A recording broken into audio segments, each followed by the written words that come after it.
Which science, by definition, allows for more than one opinion. Otherwise, you merely have the will of one man, which is the basis of cult. If it's not in frame, it doesn't exist. I'm as mad as hell, and I'm not gonna take this anymore! I'm funny how? I mean funny like I'm a clown, I amuse you? Where you been? Drunk. Wendy, darling, light of my life. What's your one purpose in life? To explode, of course. I like death with sex. How about you, Casey? You like sex with death? Yeah, so fuck up and die. So I didn't do any homework. But I did watch Ghost World last night instead. And I mean, it's better they graduate. So, that's a good omen. that's a good sign for me, right? Yeah. Yeah, sure. I guess, yeah. Anyway, yeah, that's what we're talking about today, folks. This is called Cinema Knowledge. This is cool. Yeah, coming in. Wow, we're not. How about this? We're coming in with the same exact. Give it a second. This is the same energy. This has got that this is dripping with the Daria just like cynicism. Yeah, Daria. That's right. I was literally trying to think of that. It's 100%. I'm sure this all was kind of in the fucking primordial soup. You're the guy I would have asked because this is definitely. I feel like in high school, you're the guy. 100%, dude. Don't even get me started, man. This is. I would have been you'd be like, what? You don't know Ghost World? You don't know Daria? Get the fuck out of here! I know, right? Well, no, that's the thing. And it's I saw Ghost World back in high school, or at least it was when. So Lost in Translation came out in what, 03 or something? Yeah, 03, 04, something like that. And I saw it in theaters, and I was like, oh. That's where your ScarJo crush started. It's so, dude. I know it's so funny. I was talking with Victoria about this last night because we watched Ghost World then as well, and it's weird to I have a crush on Scarlett Johansson, like pretty much any human being in the world. Oh yeah, and naturally,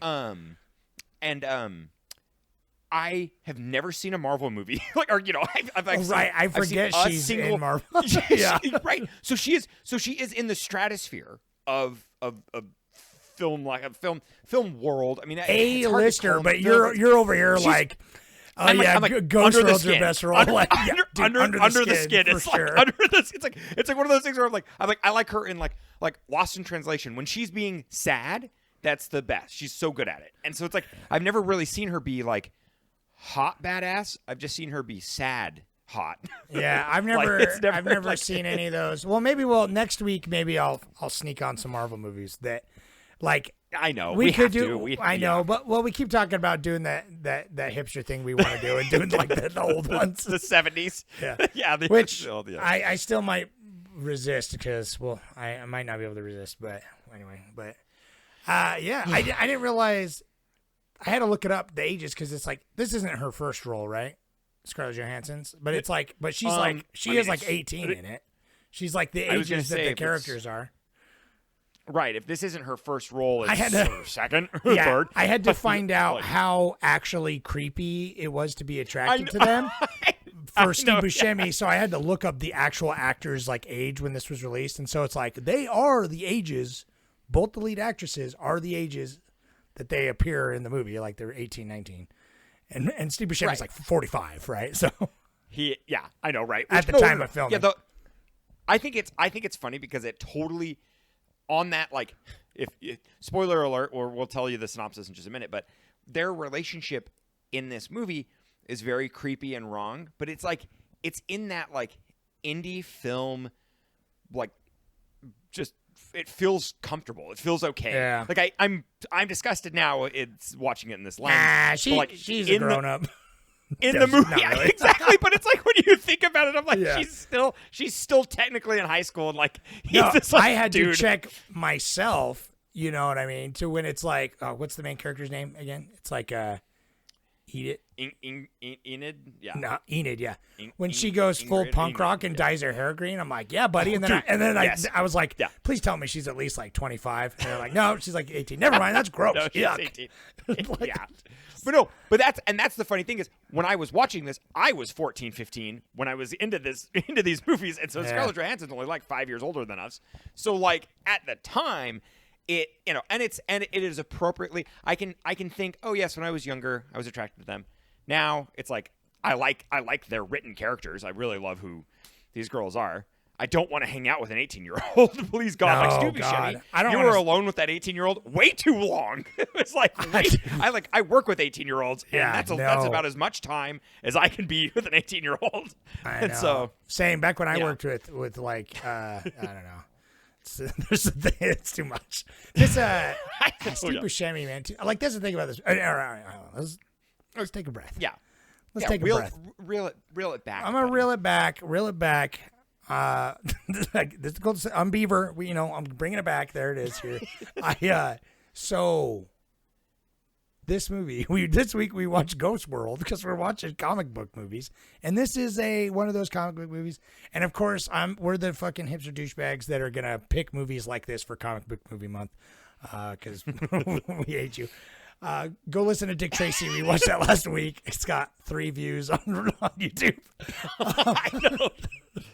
But If you want to be the 4th view, please God go watch it. So Ghost World is a adaptation, but it follows these 2 like very Gen Xer high school girls that as they graduate high school, and they're very just like, oh yeah, everything like that. Their whole thing is like, they just make fun of fucking everyone, and they're just kind of like sarcastic in their whole life and all that. And they Enid and fucking Scarlett, I don't remember the character's name. Rebecca is her name. Rebecca, Yeah, that's right. Rebecca. And so they're just kind of terrorizing people in town with just like being like snarky ass fucking teenage girls trying to figure out what to do with their life after high school, talking about getting an apartment. But they see in the paper a like misconnections ad that's like, hey, I saw you at a thing. Let's like fucking get together. And so they prank call this guy on this misconnection. And it's the classic. It's classic. I lost my contact lens. Like it's like I lost Yeah, my. yeah, He's it's like, like- you're helping me look for my contact lens case or whatever. It's perfect for him, which we learn to find out, which yeah. makes it all the more tragic. But so they prank him, and they're like, "Oh yeah, they call him back and leave a message, and they're like, oh, that was such a connection. Meet me here and blah blah blah." And so they like stake him out, and it's this guy Seymour. We come to find out, and he's a sad, lonely man, and played by fucking Steve Buscemi. And the grossest eyes in the business. That's subjective, but like, so they follow him around because it's like, what else are they gonna do? And they kind of like get off on just kind of teasing people and stuff like that. They're kind of cool in that way, but and bored. That's the Gen Xer boredom is hard in this movie. Oh, dude, it's so and they don't have TikTok to like they can't brain route on the. This on came the out phone, in so they have to, 2001, walk around. but they it walk feels, around so much. It feels like 91. You know what I mean? Like in a way. It does. Yeah, it really does. But anyway, so they follow him. They meet him at a yard sale, and Enid like kind of ends up like, talking with him, and they're like, he's so like sincere and like kind of a loser that it like almost goes around the other way where it's like kind of cool again. So she kind of latches on him and starts becoming his friend a little bit. He's really into like blues music, and like jazz music and stuff. He's a record collector. He drags fucking Amber or whatever, right? Amber is what it was. They drag her to like a really lame party, and then she ditches her with David Cross, who definitely was gonna fucking date rape her or something. Who's it? Yeah, David Cross has looked like he's 45 since he was 20. Dick move to leave your friend with him, but she does a lot of dick moves. But the wedge starts growing in between the two friends as Enid spends more time with Seymour, this 44-year-old lonely man, and he seems sincere and nice enough, but it's kind of an awkward relationship, this 18-year-old girl, but she's a little kooky, and definitely old soul vibe. And she offers to be his his date liaison, like manager. I'm gonna manage your love. What is that like lost? It's like something connections. Like she's out there and like she's gonna find him a man by the end of the summer. She tries with all these women, and then actually the woman. The real woman calls, and she's like, oh, okay. And they kind of hit it off with this. He meets the lady who actually did have the lost connection with eventually months later. And he realizes that's a much more appropriate relationship for him. And so he like starts pursuing that. even though they don't have the exact tastes. And so Enid is like, oh, my friend's being a bitch to me, and she's becoming more of a square and having a job, and I'm like, I want to hate on the normies. She's moving on with her life. Yeah, she's becoming just like a regular old person, which is like not cool, man. And you know, her lame dad who doesn't know how to eat a bagel is fucking gets back together with the fucking ex that she hates, and so she suddenly feels like she was hoping this whole Seymour thing was gonna blow up in his face when she met this other woman, but it turns out it's working, and so now Seymour doesn't really want much to do with Enid anymore because he knows that that's like not necessarily appropriate, and he's like hitting off with this woman for like the first time in years, but Enid doesn't like that either. She feels like she's getting pushed away, and so she acts like a teenage girl about it. And but then eventually she gets drunk and like vents to him and is like so upset, and she like ends up like sleeping with him to make her feel like, because she feels like everyone around her hates her and like all this, and so they sleep together, and then his reaction unfortunately is, oh yeah, like wow, an attractive 18-year-old girl slept with me, like let's move in together. Let's make this our lives. Yeah.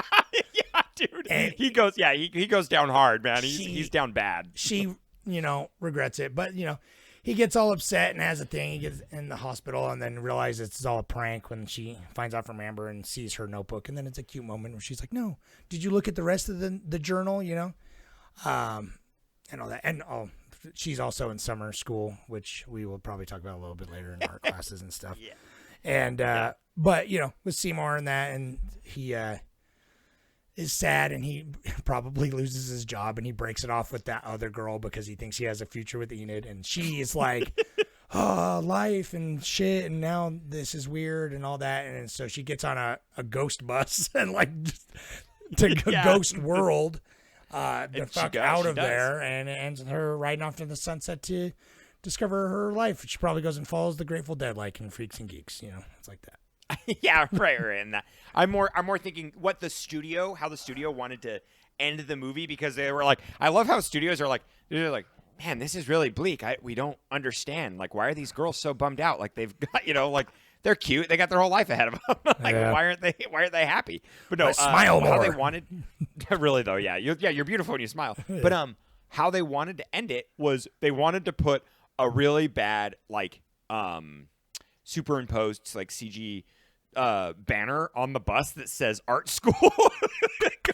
Art school. They're like, let's say she's like, going to art school. Yeah, they wanted to. I kind of wish they did, like, just very terribly, because it would be sort of hilarious that it was just like so bad. Yeah, it would be like it'd be blatantly a studio like grab. Like, it wouldn't be like the whole tone of the movie.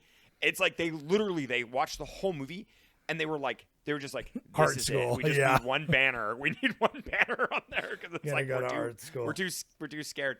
Which, this is like such an indie darling film that like it doesn't need that. I don't know. They should have leaned into it a little bit more. I mean, they kind of do. Like, the trailer for this, I highly recommend you go to YouTube or IMDb and watch the trailer. It's beautiful. It like, it encapsulates how the late 90s were, like, to a T, where we couldn't shake off the Gen X, but we have kind of like, newer people coming in, and Steve Buscemi was still relatively like kind of coming into his own. I mean, he he was well off of Fargo, but it's like, but still, Steve Buscemi, he could have been a sex icon in this. He should have been. Dude, are you kidding me? No, there's like a making of, I was watching on YouTube. There's a freaking behind the scenes making of vignette.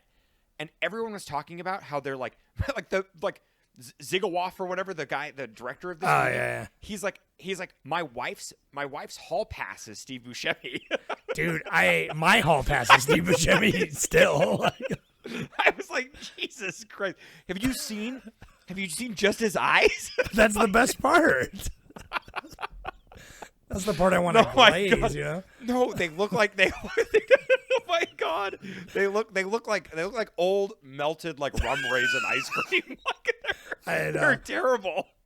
That's the best. It just reminds me of him in Dirty Rock, where he's like, they call me the chameleon. It's like, because you blend in, and I was because of my big wet eyes. Yeah. Dude, Steve, I love. Oh, don't get me wrong. I I love Steve Buscemi. Steve Buscemi's awesome. He's amazing. And his voice is like seemingly everything. I was watching a fucking kids movie the other day, and it wasn't Monster House because we're well aware of how awesome Steve Buscemi is in Monster House. Go listen to that episode. But some other more recent movie, like maybe it was one of the Minions movies or something, but Steve Buscemi's voice was definitely the villain of whatever my kids were watching. And I was like, hell yeah, I'm glad.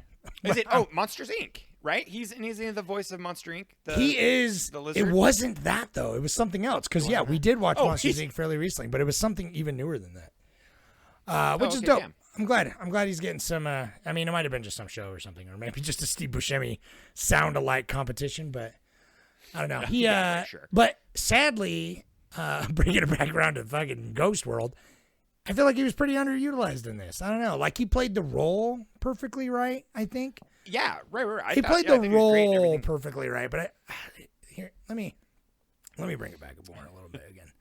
What? So I know this is your second time watching it, right? Second, probably, or at least second or third, something like that.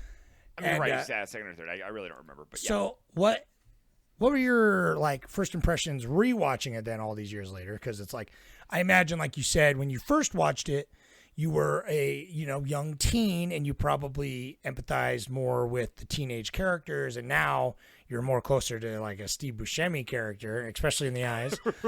right, totally, yeah.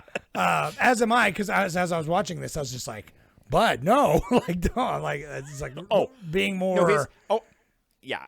like adult with it. Now that I'm a big adult boy, I kind of wish I would, because I feel like 14-year-old me would have loved this movie. Right, and I did. I loved it, and I actually, funny enough, yes, I totally sympathized with the two main characters, and I thought it was great. I kind of I think at that time I didn't really have a relationship that was kind of drifting apart, or at least it's like this movie does a decent job, decent enough, kind of like showing them, one person who like, it's basically the whole tagline is like, someone who hates everything but doesn't know what she loves, like that kind of thing, where it's just like, she doesn't, she's kind of like disgruntled already. She doesn't really know what she wants to do with her life, and then her friend is like getting on the right track. She's got the job and she wants the house, and and the friend's like, oh, it's so boring suburbia, and she's like, it looks like a normal neighborhood. She's just like so rational about it, which I love. But yeah, that was like something where I'm like, I wasn't really going through what they were going through, but I totally like related to their relationship, and I love. Of course, this is like, I don't know. I was a kid that kind of would stand off to the side and like be at a party and be like, they don't know how cool I am. Like they don't know how cool we are. Yeah. Like when you'd be like, look how look how lame everyone is for having fun. Like, yeah, no, kinda, it's that true. kind of kid. Yeah, same. I owned like 1,500 vinyls, so like I know that. I remember, but I would just listen to vinyl in my room and be like, ah, man, I fucking hate myself. So you and I met at a fucking art charter school, and the first conversation we had was about Akira Kurosawa. So it's like, what kind of guys we were in high school. I'm just saying. Right. Yeah, I'm not going. But actually, no. But I would go to like Alien Autopsy. That'd have been sick, dude. I would have loved to go in a second. Yeah, right. Yeah. So that's where I'm bummed because actually, when I watched this, I totally related with them. I loved it. And now watching it, I'm like, you guys would love going to these things. Like you sit there and roll your eyes at it, but I'm like, these things are dope. You'd love to go do it. Like I'm more like feeling bad because I'm like, oh, you should get out there and like enjoy your life. And it's like when she connects with Seymour, I'm like, oh man, this is like a lot creepier than when I was younger. But I mean, I still when I was younger, I was like, it was more of the I was going, why would you want to hang out with someone who's 40? And now that I'm approaching 40, I'm like, why would you want to hang out with someone who's 18?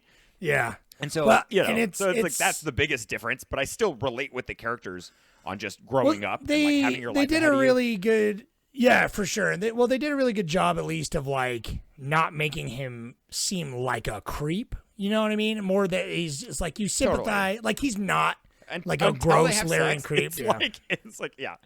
But even then, it's just like he's a sad, vulnerable, lonely man, and like she definitely comes on to him, and he's like he feels wanted, but it's like he can't like I don't know, doesn't really stop to contextualize that. Only occasionally when he's like, I should not be in a sex shop with like an 18-year-old girl. This is obviously not appropriate and not uncomfortable. And that's it's great too because it's weird to see what's changed though because like nowadays it's like that wouldn't be. I mean, it's still like the context of like him being like, oh, I'm older than you, and he knows the optics of that. But I don't know. And there's just like personal sex health is like so it's changed so much since in the last 20 years. Yeah, So it's it's like way more of a it's not problem that weird. that But she comes over to his house and she proceeds to get drunk. You know what I mean? That's exactly That's where it's real problematic. She becomes drunk and vulnerable, and then like he bangs her, and I'm just kind of like, oh, bud, that wasn't great. But I love it's like when they're in the sex shop, I'm actually like, Enid's like so rude in this. That's what I really took from this movie. Yeah, she really is. Watch, is I'm like, God, she like before I thought like I was like, oh yeah, she's cool. She's like, yeah, she's owning those normies. But now I'm watching it. I'm like, oh man, she's so insecure, which they capture well. It is a good that, balance of that teen. Like, she lashes out. It's that early like rebellion. Like, yeah, it comes from a place of insecurity for sure. So it's like, because like that was my biggest thing with this movie. It's like, yeah. We'll get into it, but if I had to sum up my feelings on this movie in like a few short sentences, is that I loved the script. Thought the script was fantastic. It was well written, but it felt like a comic, and it's like the direction was so fucking dull. Like that's the problem for me. It's just like it looks like they're just like, we don't know how to shoot a movie, so let's just set it up and point it at the thing. And they probably used the comic as like storyboards essentially, because I could feel like the way it cut felt like a comic. I can give you a little context to that. It's Daniel Clowes or whatever, the dude who wrote the comic Ghost World. He helped adapt this, right? I saw his name. Well, on he it's great. I was watching an interview with him on YouTube. He straight up, he's like, I took what's it called, Final Draft or Final Cut? No, Final Draft, right? Final Draft screenwriting. And the screenwriting, like, he just software. dragged it into there to format it. Literally, 100%. He just dragged all his dialogue for the. It's pretty comic great, into it. actually. Though. And he was he's like, God, this really is messy. It doesn't work very well. And so he had to learn how to write screenplays. And so he taught himself how to write it, and he scrapped it because the comic is like the comic's a lot different. The comic's like basically like a 5-page one-off, it's just essentially more of a comic episodic. of them just being like, because it's like the side characters all felt like reoccurring comic characters, like the dude in the gas station, not Josh, but also Josh, but the nunchucks guy, like everyone felt like kind of like these recurring characters. So I'm glad that it's like this does have a good overarching, like this is I think a very well written coming of age story that starts off like kind of similar to a lot of like these type of movies, very much like these like loser outcasts, like talking shit, like everything sarcastic, Gen X or fucking bored suburbia vibes. I found that all entertaining, but I'm glad it kind of moved away from that and became like more of like this more complex relationship kind of drama. Because it's like the characters are good. You know what I mean? The characters are good. The dialogue is witty. It's not natural, so I was never upset that it didn't feel natural necessarily. Yeah, of course. It was just the only boring to look at. Yes, 100%. The times I liked the camera work is like when she first hears the song on the the record, and it really like that's a great camera movement, and it really does emphasize the whole scene. That's like that whole scene is blocked really well. And the editing is pretty funny. Like the editing sometimes is played well for a joke, and that's where it felt like a comic book, where it'd be like, someone would say something sarcastic, and then it just cut to like a reaction face.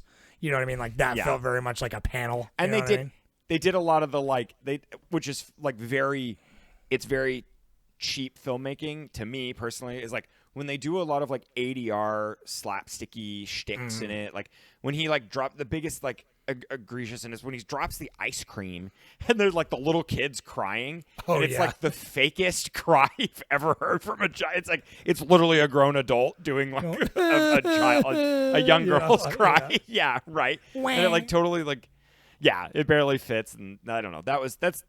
Those parts have like the pitfalls of being a movie that's like shot on a budget. And I was gonna say like quick. A lot of this stuff feels forgivable to me because this is obviously low budget. Like, but the sets totally were not great. You know what I mean? But it's like I let all that. I'm fine with that because this movie does feel scrappy in that way, and it very like you say, like very old school, like Sundance kind of vibes. Just these like more light dramedy kind of thing. But just it feels like there was no like the acting was fine. It was stiff. And it does feel like a first feature in a way but it's just like there was no creativity behind the camera really. I felt like to me, but it's like he script wanted to play it straight. It does. He plays it straight. That's he the whole. He definitely did that was his whole thing. Right, exactly. He wanted he had an idea and he was working with Daniel Terry Zwigoff. He was totally like on board to make this more zany, like to kind of, like punch it up and have a little bit more life to it. But he just, when he started getting into it, he's like, let's just try it straight. So it's like the nunchuck dude, he's like the zaniest thing in this whole movie, and he still plays it kind of straight. Yeah, it's like, it's believable in the context of things, Yeah. Like I can buy it, but like it's and I'm fine. I'm fine with all that. It's like I don't wish it was the opposite. Like I don't wish that it was like super well color corrected and like flashy or like David Fincher style fucking Roger Deakins-esque cinematography. Like I don't need that. Right, of course. I kind of wish they leaned more into like making it a little more dynamic with the lighting, because the comic it's based off of is like blue and white. Like that's it. Like it has like black, blue, and white is like the color scheme, basically. And so I don't know. I think it would have been fun. It's like I know it's like it's not Dick Tracy style. I don't want it to be like trying to make like the actual color palette from the page. I don't need it to. I don't need to mimic that. But I do wish they kind of like messed with the lighting a little bit more, like you said, because it does. This feels like a standard like 1995 indie film. Yeah, exactly. And it's just like compare it to, for example, a movie we watched like a few weeks back, couple weeks or a month or two ago, A Real Pain. Right, we watched A Real Pain. It won some shit at the Oscars this year. That is a movie whose entire purpose is the story, right? Like the foundation of that film, as is with this film, is the screenplay. As a writer, and I think is the most important part of a movie, but it's like that movie. Well, this movie got nominated for an Oscar for the screenplay, which is why I know I saw that, which is so funny that you said he's like tried to drag and drop it into Final Cut. It's amazing. I know, Oscar nomination. Like, yeah, exactly. He's like, oh, okay, I got an Oscar, cool. Yeah, or what nominated? Yeah. No, that's great because these movies that are like that, they don't need to be flashy, and they're not really supposed to, because that would be distracting, sort of. Because like A Real Pain is shot very similar by modern standards, but it's like you could do more because it's digital, and obviously they had Ghost World as film, and it seemed like that's obviously a kind of a harder on a budget. But like in Real Pain, at least you had the very, very like intense acting and stuff, and like that's a first feature too, you know what I mean? But it's relying on the screenplay as this is, and so it's like not even just like the look of this movie, but it's just like the performances. And nothing against them. It felt like a directing issue where it's just like, we want to stay like kind of like that's our style is like to the camera. It's just everything's very just like a two shot. It's flat. The acting's flat. The color tone is gray, and it's about the story.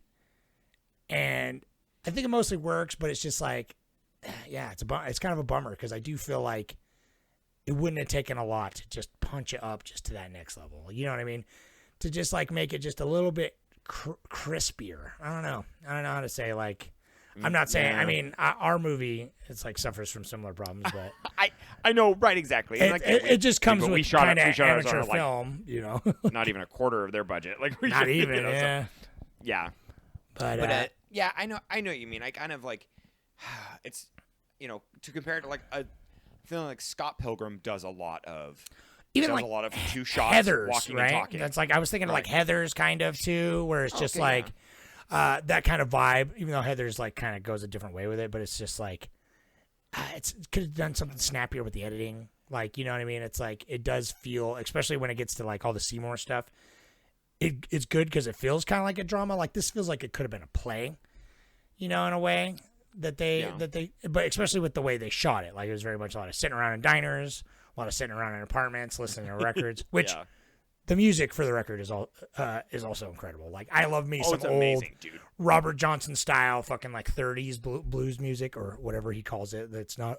I know, blues. ragtime or Technically something like that. ragtime. I can't remember. He's like, yeah. Get fucked, Seymour, but I know, love it. right? And there's I like love- Buzzcocks and some punk stuff in there, which is like, those are my genres for sure. But so the music was really good, and it's like, I think it was a good movie, but it just definitely feels like, like amateur kind of. Like this feels like low budget. So, tell me, since we're just talking about it, I need to know. I specifically did not look it up, but I wanted to look it up because, as you know, sometimes when we find out about the budget, I'm a lot more forgiving. I assume this had a pretty low budget, so I'm pretty forgiving. A lot of this stuff feels like, it's fine. It could have been better, but it's like, I get that it didn't have a budget, right?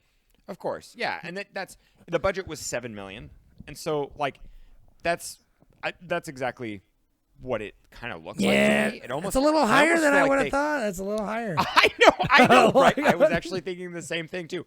I was like, I'd be very comfortable if this was $5 million. If I saw $5 million on there, I'd go, okay, I understand that. None of these, it's like very, very no-name actors. Like Buscemi is the biggest actor there. He's, he'd be the number one billed person on this movie. He's probably got paid the most.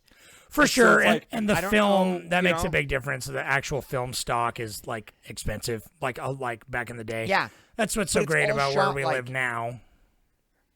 Right, sure. I mean, digital age rocks for I mean, that. It's where it's like, Nora movies just look won great. fucking Best Picture, and say what you will about that movie, but that movie cost $6 million to make. You know what I mean? I know, right? Isn't that crazy? Which Like, I dude, love, but it's that like is wild. somehow that costs less. So it's like, it's talent and there's tricks, but I do admit that it is much harder back then. You know what I mean? Back right of course, before yeah. digital You just- became viable. You're already, you're already sunk. If you're just shooting on decent film stock, you're already sunk like $1 million in. So it's just like, just for that alone, At you know. least. And so, and so there probably were maybe I would imagine, there were probably some like staunch music rights, and there were probably like That's a good Terry point. probably he was really, I this is all speculation just on how the system works in the studio system, and specifically the like fucking back then in the early 2000s, like through the 90s, through the 80s, pretty much through the old time of when music was produced onto a physical copy. But anyways, it's like to get music rights, that can be like $1 million a song. Like it can be crazy amount. I know none of these songs in here are like that, but it adds up quick, especially when you're like when you're focusing on music, because that's Terry Zwigoff's kind of thing. Like if you watch Crumb, he really focuses on music as well, and it's something that he emphasizes, and so it's like I'm sure he gets a lot of music that he like puts his foot down on it. He's like I want this song. Well, and so that added a we'll pay lot anything, to so. the vibe. That added a lot totally. to the vibe of this, and so It's probably it was what I'll worth it. remember the most. Yeah. I'll probably remember that the most out of this. I love the bit, dude. I can't get over when he takes that girl out to go see the musician Mm-hmm. at the bar, and they're like, I totally sympathize with him though when he was just like, turn off your sports game and let I the know. man play his guitar. They're just like, it's it's just it was some so like 90-year-old it's- black dude, dude playing blues. There's It's so good. I know it really is. It's like that where it's like there are times where BB King was like playing and he plays in like a sports bar and you're just like this is crazy. These legends, that are just like there's only two people coming to see him, and then they're there for like what was it? Oh my god, what was the like blues rock band called? It was all white guys, and they're like playing electric blues, and like he's just like, what is he's like no, baby, like it's so bad. It was I great. know. I think that music is perfect bar, like honky tonk bar music, where it's like rock and I roll know, blues, but it's just literally all just drunk dudes singing in the fucking Yeah, and it's like they're talking, but They're they're all, like, talking about young. picking cotton too, though, which is like yeah, that's what it was. Yeah. That's so good. It's so bad, man. I mean, and that's what I love. If we got to get really quick into the history of Coon Chicken, dude. You ever heard of that? yeah, I have now. Do you, Is that real? Do you know it? That's not That's real. dude. That's real. It opened in Salt Lake City, Utah. It is a Salt Lake City, Utah staple. That building, I think, is in Oregon though, because dude, like KFC You're and shit, losing and, like, your the mind. Coon Chicken started in fucking Salt Lake, dude. I am dead ass serious. Where? Go look it up. That building is real. I think that building is in Oregon or somewhere on the West Coast. But you used to enter, there would be like, they'd have all black people working there, and you would enter through the mouth of that fucking disgusting caricature. And it's like, it was 100% real, dude, in like the 20s. It is. Like, this was like a thing that, like, it went to like the 50s. I had no idea. It's like Coon Chicken was 100% real. That wasn't. But It but is. How is that the real? Cooks, It's right there. that's real, buddy. Dude, did you not know about this? Jesus So Christ. Cook's No, of Cook's course Kitchen not. is fictitious. Cook's Chicken is fictitious, but Dude, founded remember. I think in Coon- 1925 in Is Salt it- Lake City. in Salt Lake City, yeah, dude. Is it I think Bamboozled? They talk about it. I can't. Yeah, and there's somewhere else too, and I think I've seen it floating Well, on it did. Reddit. I so. mean, I feel like I've seen the But artwork before, but it that- looks like that every artwork- other racist as fuck caricature of a black person of Right, like the right. That- early 1900s. But yeah, right. That like one Interesting. artist that made Yeah. every single poster ever, and so it's like, yeah, dude, isn't that crazy? Like it's kind of fun. Like, Salt Lake City. There we go. that is fun. Yeah, it's But that is fun. I just wanted to say, like, also to comment on, I like how they did it in this movie, but it's so funny how she's like, it's a found, reclaimed, like she's just saying the buzzwords that the teacher wanted to hear, so that she'd be like, oh yes, racism, perfect. Dude, sorry, I'm still amazed by this. So yeah, it's I know, buddy. it's off Highland in Brickyard. It's the whole building. It's in Brickyard. yeah, but Anyway, yeah, dude. How come we don't have any good chicken anymore, man? know, it it's a probably bummer. wasn't even that good to begin with, no, honestly. truthfully, no.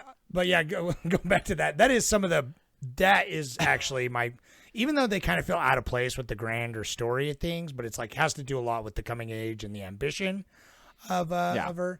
But like all her stuff with the art class, and then like her kind of bringing that in, it's like actually she does it as kind of like to just like take that other chick's message and just kind of be like, yeah, like, but Right. it actually ends up being like kind of a thing, but then she blows it off as like kind of perfect for her, like how it ends up going, where it's just like I the know, teacher right, ends she's up like, this is loving an it, and art it's basically statement. a Yeah. joke, but then it's just like it really could have been like what she said, even though she wasn't sincere about it, was a good point.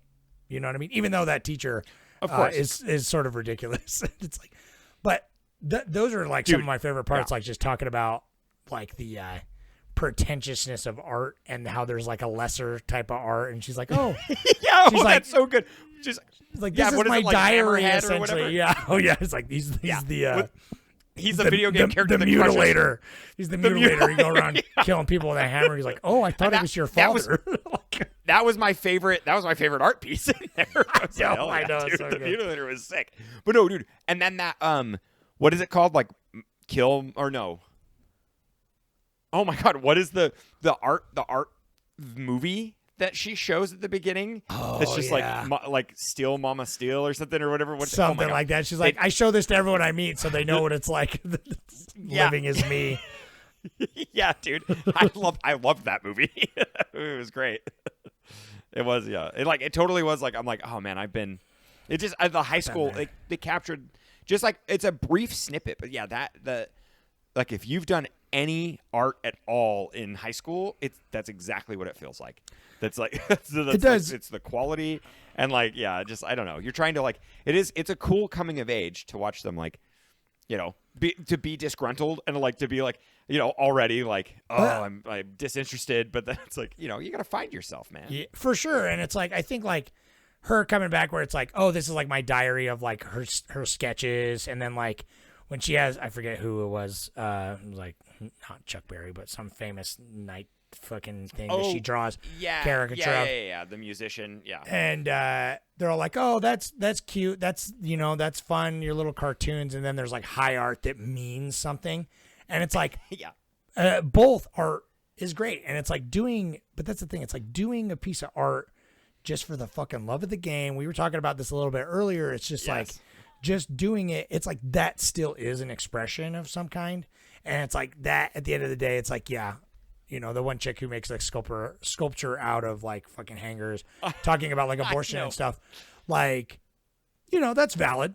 that's valid. It's cool, coming from that perspective, but it's just like, it's not any more valid than someone's like, especially that it's her journal, that it's just like, oh, this is my worldview. Well, and that I think that's a deeper meta comment and a joke for Daniel Klaus. Yeah, exactly. To be like, oh, you're writing funny cartoons, like that's not cute. art. Yeah, cute. It's just like cute. Yeah, these like cute cartoons, and then it's like well, there's that actually kind of made me frustrated with the teacher because like I was just like, you don't get to fucking judge whose art is whose especially art like her film, like, and everything. It's just I know, and I didn't think they're like self-aware about that. Like that's for sure, that's definitely what's going on. Yeah. Well, the fact that when she just kind of takes and is like, oh, I'm doing the art found thing and finds like the Coon Chicken Inn poster and like takes it from Seymour, which I think gets him fired is what's implied, which is brutal. Oh, it gets him fired 100%. Right, because then he's like living with his mom at the end. He's fired. Yeah, exactly. Yeah, and he's like, that's the whole reason he has sex with her is because like he's fired. He's like, he's disinterested in his girlfriend, that he has like as an adult. And so when she comes over, apparently, I think through context, they're supposed to both be drunk off of that one bottle of champagne, but that's not how that works. But but he's probably. He's just, dude, Steve Buscemi's eyes, man. Why would you want to have sex with him? Why wouldn't you want to? I don't know, man. Like that's what's interesting. It's like, it's rare that you can make a movie. Like, I just think it's a good, complex relationship. And it's rare that you can make a movie where a 44-year-old dude has sex with an 18-year-old girl and like... But like make it's you not still like American Beauty. Well, right. We'll still make you feel somewhat like sympathetic for the dude. You know what I mean? It's like, and just kind of like how he got there. Like it all makes sense, and it's like it's not like he coerced her or anything, but like, sure, right? It's that's what's it's definitely inappropriate for sure. It's so sad though. It's sad. That's like what really, it's obviously that's what breaks your heart. And it makes you almost feel like you feel sympathetic to him because the second it happens, he's elated. Like he finally feels like there's somebody who gets him, and he, it's like that whole like at that moment he's like, oh, the age barrier, whatever, it doesn't matter. I'm gonna like we love each other. Let's make this our lives. We're friends, and, like we're already friends. I don't see her as that. Right. But right. That's mutual. But she's kind of like she's like, oh, I made a huge mistake. It's what from like Arrested Development style, dude. She's just like, I made a huge mistake. She ghost worlds him for sure. I know, for reals, dude. Dude, I do love that though. Like, there's something to be said about like it feels real though. Little... Like I don't know. I just kind of appreciate that whole thing because it's like, his reaction is very unfortunate, where he's just like blows up his life for her. But it's like seeing the way they built his character was really good. That's what I'm saying. It's really well written.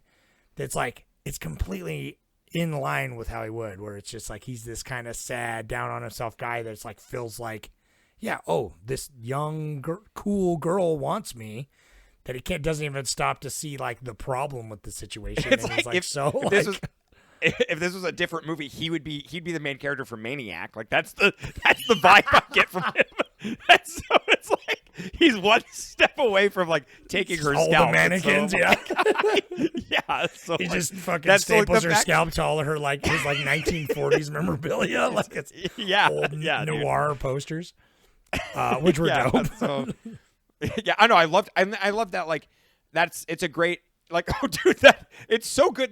That's what's so funny. This is a very understated comedy. Like, I think it's like, there's so much more comedy in this that I did not register when I was a child. Basically, when I was a teenager watching this, when she's like invites Rebecca to the party, she's like, oh, I got a cool party to go to later.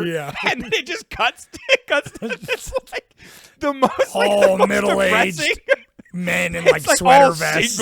All single middle-aged men that are just there for like an old 78 record. It like cuts into the middle of a collection of like, you can't get that kind of fidelity on that system. Yeah, I know, right? It's like, and it's funny because now it's like it cuts to that party, and I'm like, oh, those are the parties that we have now, where we just stand around and talk about movies, and so it's just like, that's it. If you had like if like an 18-year-old came to one of our parties, it would be like It'd be we'd very "Why are you here? uncomfortable. This is Yeah, this is so uncomfortable. Please leave. There is alcohol here, and I'm not trying to go to jail. Like, I know, really though. Yeah, God, and it's like simpler Well, that's times the- though back in the well, day. that's the thing. It's definitely that's the thing that I was always was the most problematic because it's like 44 sleeping with an 18-year-old is definitely problematic, but it's not like illegal.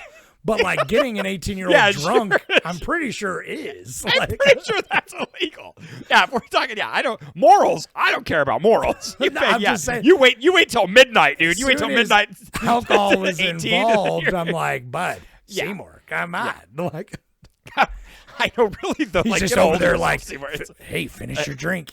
Like. I know, yeah, really. But I couldn't like help myself to be like, they weren't drunk though. I mean, that's I have to be like to give myself something like be like Seymour didn't take advantage of her completely because it's like that was one bottle of like dry champagne. What are you gonna do? Yeah. How are you drunk? But no, also, it's really they're really not creepy, like but it they're works. not like It works. 250-pound men. Like we can. I have a bottle of champagne.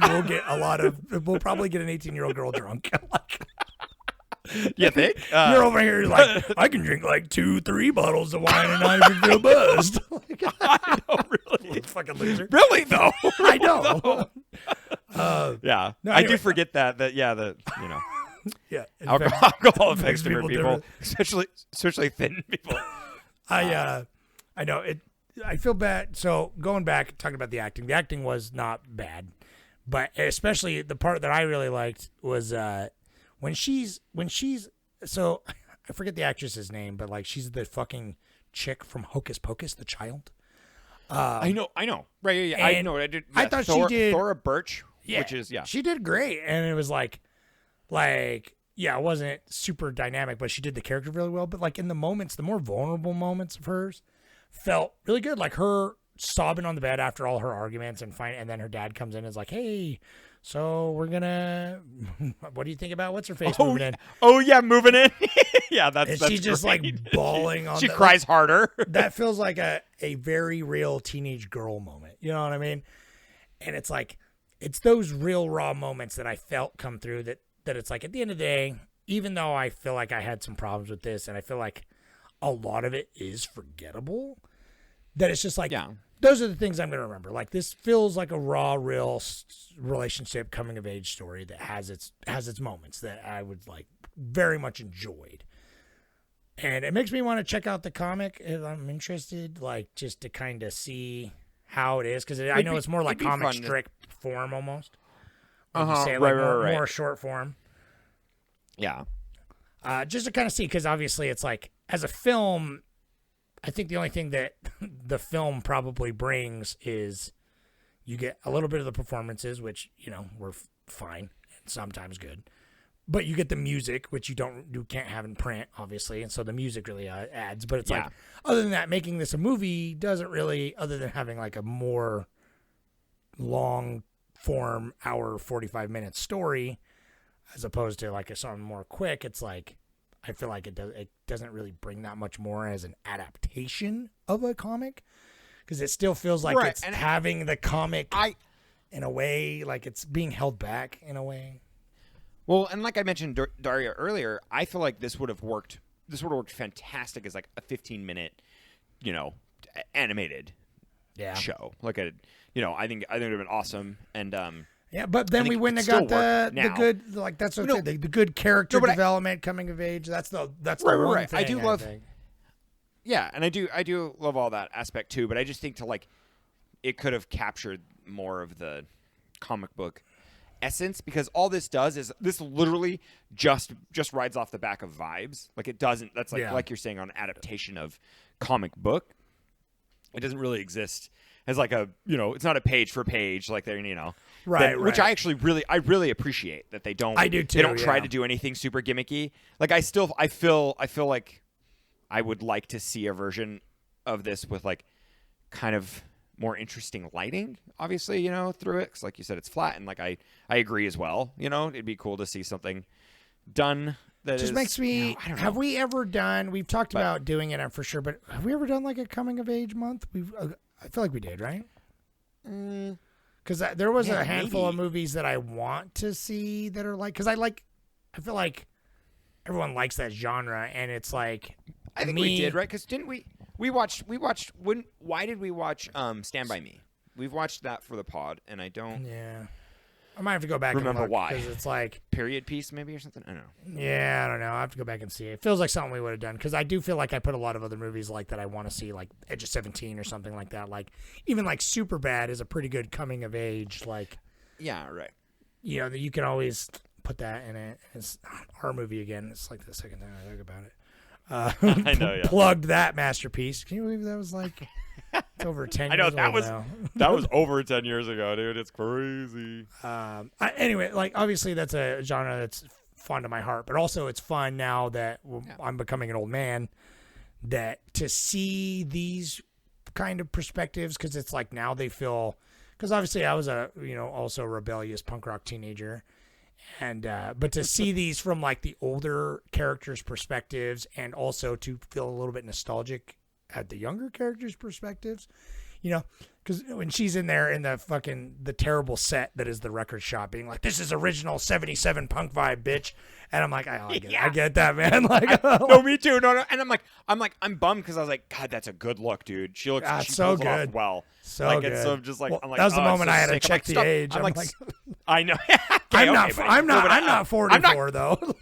I'm not getting her drunk, but Yeah, exactly.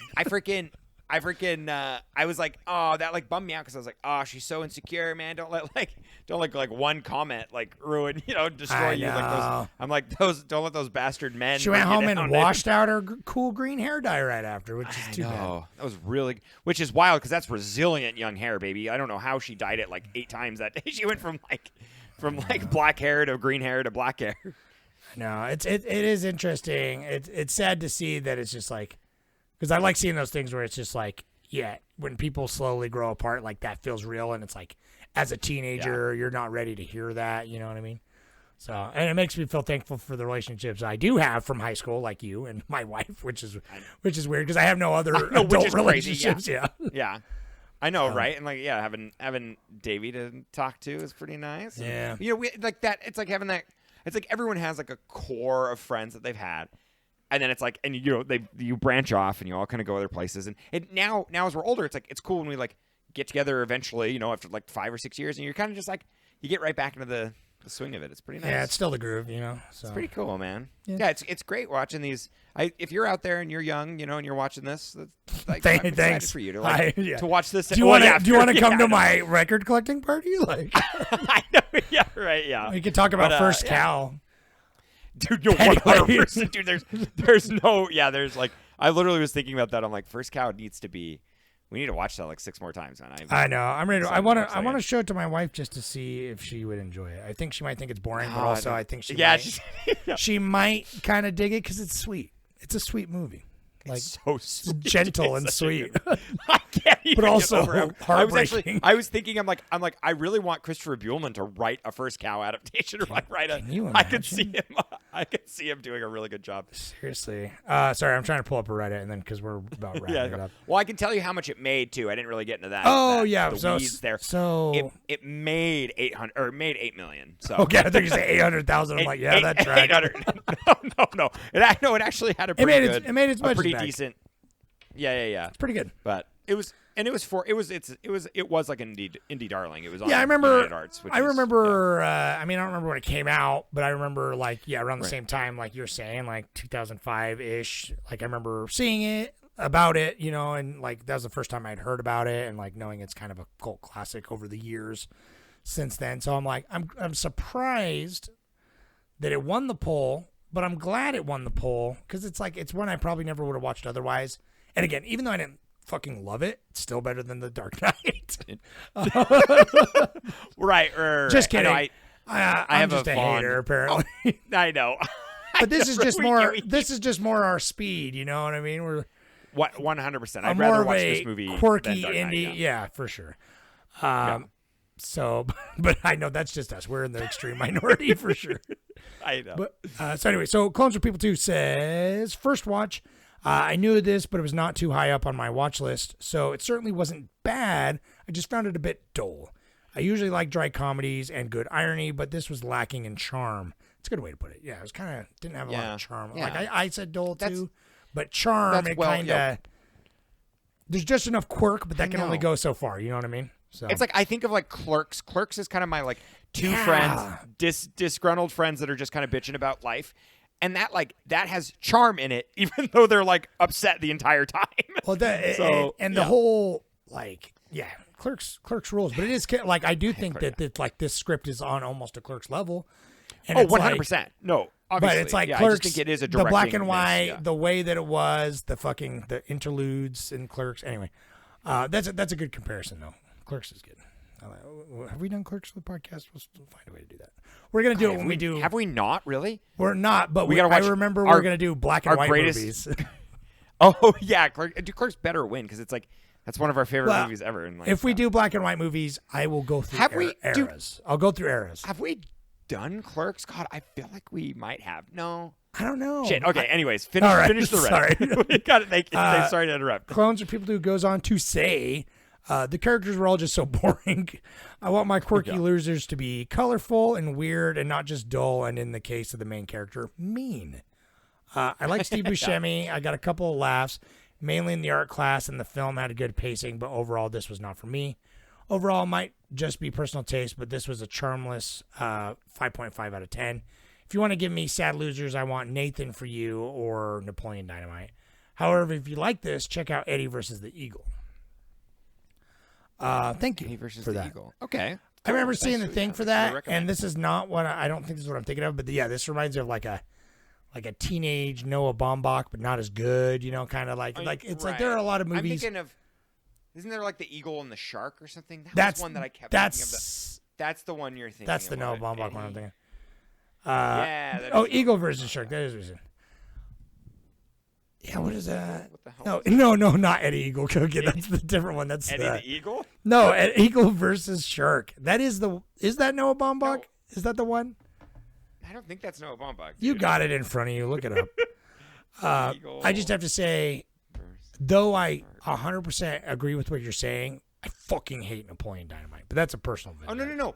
That's why Eagle. I know I hate Napoleon Dynamite too, obviously, but that's what oh my gosh, I'm seeing his name in front of me, and I always say it wrong, and I have to like think about it and then say it as fast as possible. Taika. Yeah, you fucked it up. Waititi. Yeah, Taika okay. Waititi. That's right. It's That is Taika one of his earlier Waititi. ones. That- I was like, yeah, okay, it I is, remember. yeah. That's what kind of got me. oh, Now cool. He's made a Marvel, dude. It's crazy.